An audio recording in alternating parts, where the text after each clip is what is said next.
Tenían la información, el remolcador 13 de marzo, uno de los episodios más oscuros, más trágicos de toda esta larga historia de la Revolución Cubana. Ramón Saúl Sánchez me acompaña, él es presidente del Movimiento Democracia.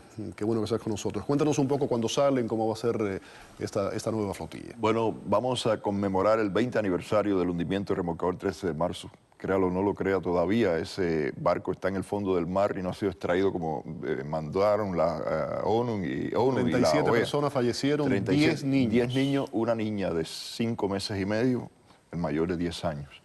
Y vamos a salir desde Cayo Hueso, si Dios nos acompaña, en dos grupos de embarcaciones. El día 12 de julio va a ir dos barcos frente a las costas de Cuba a lanzar las luces de libertad, a manera de extender ese puente de comunicación con la isla y también alertar de que al día siguiente va el resto de la flotilla en la ceremonia luctuosa para hacer la ceremonia que siempre hacemos con algunos de los familiares. En el caso Jorge García, que perdió 14 familiares en el hundimiento del remolcador 13 de marzo. El día 13 de julio vamos a lanzar destellos de espejos hacia Cuba, le llamamos destellos de libertad, y dentro de Cuba, José Díaz Silva, que dirige el Movimiento Democracia allá, y las delegaciones del Movimiento Democracia y otros grupos van también a estar haciendo actividades en el malecón y lanzando destellos de luz también, tratando de establecer ese puente simbólico entre los dos lados. Vamos a hablar, a esas alturas Cuba sigue diciendo que fue un accidente. Sin embargo, se ha podido demostrar de que todo eso lo sabían, que fue premeditado. Sí, eso fue una orden directa. Ellos sabían que el remolcador se iba a escapar y lo dejaron salir.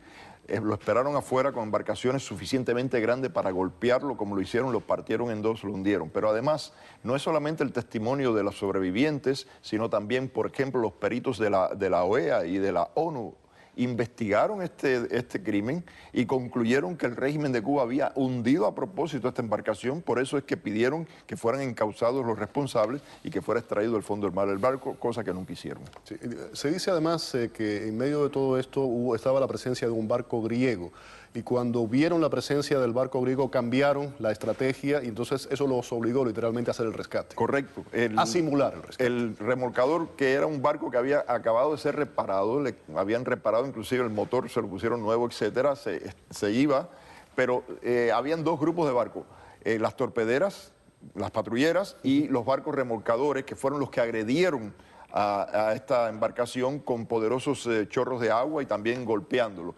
Se aparece entonces un barco griego y cuando ellos ven que el barco griego podría probablemente ser testigo de lo que estaba pasando, entonces se activan las patrulleras y los otros remolcadores se separan. Ya cuando eso pasó, habían 37 muertos. ¿Temes, como en el pasado, lo recuerdo, que pues agresión por parte de las autoridades cubanas? Recuerdo que embarcaciones los chocaron a ustedes, recuerdo inclusive una persona que perdió un dedo en una de estas flotillas, y van a ingresar en territorio cubano.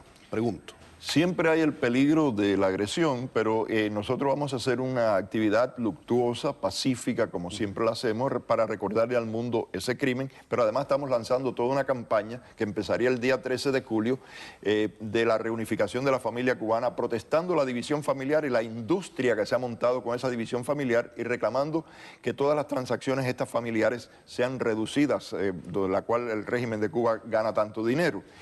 Si vamos a entrar o no, siempre le decimos esto a todo el mundo. Es un derecho de nosotros los cubanos entrar en nuestras aguas. Pero Washington lo impide, inclusive te lo ha impedido en el pasado. Sí, pero nosotros le decimos, es un derecho nuestro entrar en nuestras aguas. Hay un decreto presidencial en contra del Movimiento Democracia, nada más que se ha aplicado en contra nuestra para que no entremos en las aguas cubanas. Estuvo embargado, siempre el buque insignia de ustedes estuvo embargado, ¿no? Durante un tiempo. El derechos humanos, el barco insignia, a nosotros nos llevaron a corte tratando de encarcelarnos. Tengo que irme, gracias. Ramón Saúl, te deseo lo mejor. Muchísimas gracias por haber estado aquí en el programa. La pausa y volvemos.